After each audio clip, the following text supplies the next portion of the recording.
नमस्ते दोस्तों। राष्ट्र संत तुकडोजी महाराज जयंती की आज आप सभी को शुभकामनाएं। दोस्तों, आज मैं हमारे जो महाराष्ट्र के बहुत ही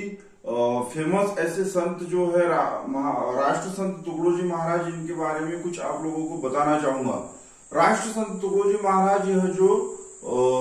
संत होकर गए हैं, इनका जो जन्म हमारे अमरावती जिले में यावली शहीद करके एक गांव है, वहां हुआ। और यह जो राष्ट्र संत है, इन्हें राष्ट्र संत क्यों कहा जाता है और राष्ट्र संत इनकी जो पहचान है, यह पहचान क्यों हुई? तो दोस्तों, हमारे महाराष्ट्र में जो लगभग भजन हर संध्या होते हैं और भजन के माध्यम से हर गांव में, हर शहर में जाकर जिन्होंने भजन के माध्यम से जन जागृति लाई, तो ऐसे एक बहुत ही महान ऐसे संत हमारे महाराष्ट्र में होकर गए और जो आजादी के आंदोलन में गांधी जी के साथ में सहभागी हुए। चले जाओ आंदोलन जो था 1942 का, उसमें राष्ट्र संत तुकडोजी महाराज सहभागी हुए और उन्होंने हर गांव में जाकर गुरुदेव सेवा मंडल करके एक अखिल भारतीय गुरुदेव सेवा मंडल करके एक संगठन बनाया और उस संगठन के माध्यम से हर गांव में जाकर लोगों को संगठित किया। और संगठित करने के बाद लोगों में जो अवेयरनेस आना चाहिए, जो जागरूकता आनी चाहिए, वो जागरूकता लाने का काम राष्ट्र संत तुकडोजी महाराज ने किया। उन्होंने लोगों को जो सोच थी, उस सोच को भजन के माध्यम से, कीर्तन के माध्यम से और सोच को बदलने का काम किया। तो उनके जो शब्द थे कैसे थे, इस बारे में मैं आपसे थोड़ा चर्चा करना चाहूंगा। वो कहते हैं कि भक्ति भक्ति क्या करते हो, भक्ति में भी धोखा है, बिना आचरण चरित्र पाए सारी भक्ति खोखा है। कंठी माला भस्म लगाए कितने साधु फिरते हैं, दिन भर ठगते भोली जनता रात में चोरी करते हैं। तो दोस्तों, यह जो शब्द थे, यह आदरणीय तुकडोजी महाराज के थे। और वंदनीय तुकडोजी महाराज जो है, वो हमारे महाराष्ट्र में इसलिए फेमस हुए क्योंकि उन्होंने गांव में, हर गांव में जाकर जो पढ़ाई है, बच्चे हमारे कैसे पढ़े और कैसे आगे बढ़े, इस पर काम किया। उसके बाद में उन्होंने गांव की सफाई जो है, उस वक्त जो गांवों में उस वक्त शौचालय नहीं हुआ करते थे, तो शौचालय बनाना कितना जरूरी है, इस बात पर उन्होंने अवेयरनेस किया लोगों में। उसके बाद में तुकडोजी महाराज की जो प्रार्थनाएं थी, जैसे समझो हर गांव में वो गुरुदेव सेवा मंडल के माध्यम से प्रार्थनाएं लेते थे, तो प्रार्थना में भी हमें देखने को मिलता है कि वो कहते हैं, ये प्रार्थना गुरुदेव से यह स्वर्ग के सम संसार हो, अति उत्तम जीवन बने परमार्थ में व्यवहार हो। ये जो मराठी के जो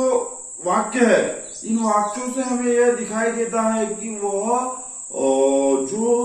लोगों के प्रति जो प्रेम, आदर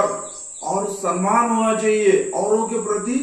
एक जो सेवा भाव होना चाहिए, वो सेवा भाव के भाव थे आदरणीय वंदनीय राष्ट्र संत तुकडोजी महाराज में। इसीलिए उनको राष्ट्र संत यह उपाधि मिली। और तुकडोजी महाराज के जो कार्य थे, अगर समझो बचपन में अगर हम देखें उनका, तो वह व्यायाम के बहुत ही शौकीन थे। तो इसीलिए उन्होंने हर गांव में जाकर कितने सारे जगहों पर लोगों को एक्सरसाइज, व्यायाम के लिए प्रेरित किया। और वो कहते थे कि हमें हर आदमी को पहलवान की तरह मजबूत होना चाहिए। उसके बाद में उनके जो किताबें थी, जैसे हमारे महाराष्ट्र में ग्राम गीता, जैसे हम जो हमारी जो सनातन संस्कृति है उसमें गीता है, तो गीता यह जो ग्रंथ है, गीता को जितने ज्यादा अहमियत है, उसी तरह हमारे महाराष्ट्र में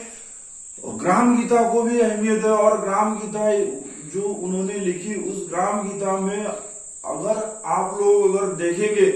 तो यह दिखाई देता है कि वहां पे जैसे हमारे घर में सुबह कितने बजे उठा जाए, उठने के बाद में जो घर की साफ सफाई के बाद में जो घर में व्यवस्थितपना होना चाहिए, इन बातों पर उन्होंने बड़ी अहमियत दी। उसके बाद में उन्होंने जो स्कूल के जो एजुकेशन है, स्कूल के एजुकेशन पर उन्होंने पूरा जोर दिया। जैसे मराठी में उन्होंने कहा कि अरे रिकामा कशाला फिरतो तुझं गावच नाही का तीर्थ, यानी इस पर से उनको यह कहना था कि आप क्यों खाली घूमते हो, आपका जो गांव है वो गांव ही आपका तीर्थ है। और उस जगह पे अगर आप समझो डेवलपमेंट उन्नति के अगर काम करते हो, आपके गांव में स्कूल पाठशाला जो है वो पाठशाला को डेवलप करने का काम करते हो, उस पाठशाला ठीक से चल पाए इसके लिए काम करते हो, क्योंकि आपके जो बच्चे हैं वो पढ़ेंगे लिखेंगे आगे बढ़ेंगे तो आपके देश की उन्नति हो सकती है। ऐसे विचार वंदनीय राष्ट्रसंत तुकडोजी महाराज के थे। उसके बाद में उन्होंने जो सबसे अहमियत यानी जो जानदार और शानदार कार्य किया वो कार्य यह था कि उन्होंने पूरे जीवन में बहुत सारे भजन लिखे, और भजन भी ऐसे कि जिससे लोगों में एक जागृति हो, अवेयरनेस फैले, और खुद का जो शरीर है वह मजबूत बनाने के लिए, उसके बाद में संगठन मजबूत बनाने के लिए, उसके बाद में यानी ऐसे कई क्षेत्रों में वंदनीय तुकडोजी महाराज ने कार्य किए। अभी हमारे महाराष्ट्र में जो शादियां होती है उन शादियों पर भी तुकडोजी महाराज ने लिखा कि हमें शादियों पर व्यर्थ का खर्च नहीं करना चाहिए। बहुत सारे लोग शादियों में 3-3, 4-4, 5-5 लाख रुपए खर्च करते हैं, तो उन पर तुकडोजी महाराज कहते थे कि आपके पास अगर समझो यानी कम बजट में जितना ज्यादा पैसा आप खर्च करोगे, जैसे बैंड बाजे हो गए, उसके बाद में घोड़ा हो गया, उसके बाद में ऐसे फिजूल खर्चे को उन्होंने कहा कि नहीं, इन्हें हमें टालना चाहिए। उसके बाद में जो वंदनीय तुकडोजी महाराज का जो दूसरा कार्य था, तो उन्होंने कहा कि जो आप 13वीं होती है, जैसे 10वां और 13वीं होती है मरने के बाद में, तो उन्होंने यह कहा कि इस बात पर भी जो फिजूल खर्चा होता है, जो गरीब लोग होते हैं उनका पूरी उम्र की कमाई इस कार्य के लिए खर्च हो जाता है, तो हमें इस पर भी कहीं ना कहीं उसमें सुधार लाना चाहिए। उसके बाद में वंदनीय तुकडोजी महाराज जो थे उन्होंने जैसे आप लोग देख सकते हैं कि उन्होंने शादियों पर भी बातचीत की। उसके बाद में उन्होंने 10वां 13वीं पर बातचीत की और कहा कि हमने कम खर्चे में करना चाहिए। उसी तरह उन्होंने बच्चों को पढ़ने को होना, आगे बढ़ने को होना, पढ़ाई का जो महत्व है उस पर उन्होंने बहुत ही ज्यादा जोर दिया। और उसके बाद में वंदनीय तुकडोजी महाराज के जो भजन थे, उस भजन के माध्यम से हमें यह दिखाई पड़ता है, जैसे यहाँ पे महाराष्ट्र गवर्नमेंट ने जो गांव शौचालय मुक्त होना चाहिए, मतलब जो हर घर में शौचालय हो, इसकी जो जागृति उन्होंने की, तो गांव यानी हगंदरी मुक्त गांव जिसे कहा जाता है, हगंदरी यानी इसके हमारे यहाँ पर महाराष्ट्र में पहले ऐसा होता था, तुकडोजी महाराज जो होकर गए हगंदरी मुक्त, यानी समझो गांव के लोग खुले में स्वच्छ हो जाते थे, तो वह उसके लिए अवेयरनेस वंदनीय तुकडोजी महाराज ने किया। तो यहाँ पे हम यह देख सकते हैं कि तुकडोजी महाराज जो है पूरे राष्ट्र में